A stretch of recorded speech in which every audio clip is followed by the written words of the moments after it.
Okay. My name is Dane Peters. And do you have a story about education and incarceration? Yes. I run an after-school program in Brooklyn College. I'm also an adjunct lecturer at Brooklyn College. I teach African history.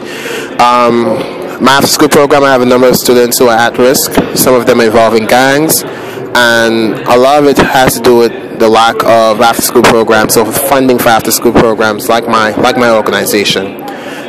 We have stories of students who, because we might have to cut hours short, can't have a safe haven for themselves. I've met 3 students along the way that were shot or currently in prison right now. I actually know of one student right now because of circumstances where there was a lack of support. He's actually in prison right now. He's 16 years old.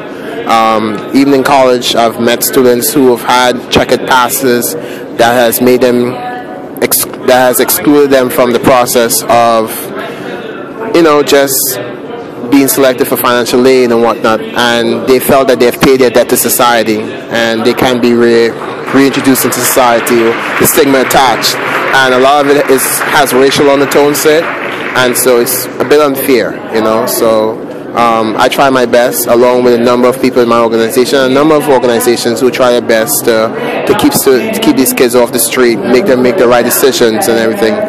But it feels like it's a losing battle at times. Where do we go from here? I've kind of bought into the hope of this new mayor, but I also realize that we got to double down on our efforts. We got to be a little bit more entrepreneurial in how we go about getting extra funding.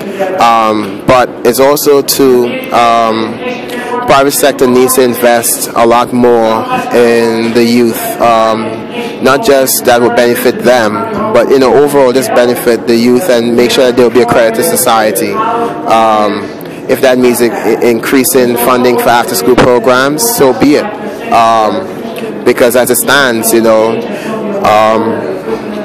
funding for occupational. Yeah, that, and also a lot of, not just job readiness, but college readiness, improving, expanding vocational schools, technical schools, because that's the direction the country is going right now. And it always seems to be like if students of color are, the ones playing catching up, because of a lack of cultural capital.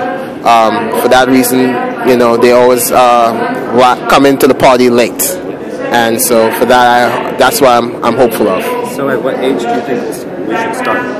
I think as early as middle school, or even before that, getting students acquainted with the whole application process for college, knowing how to just do a resume, exposing them to enrichment programs for science and technology, letting them dream big, letting them have incentives to work hard towards these things, because when there's a lack of incentives, there comes the apathy in wanting to do things. Thanks so much. You're welcome.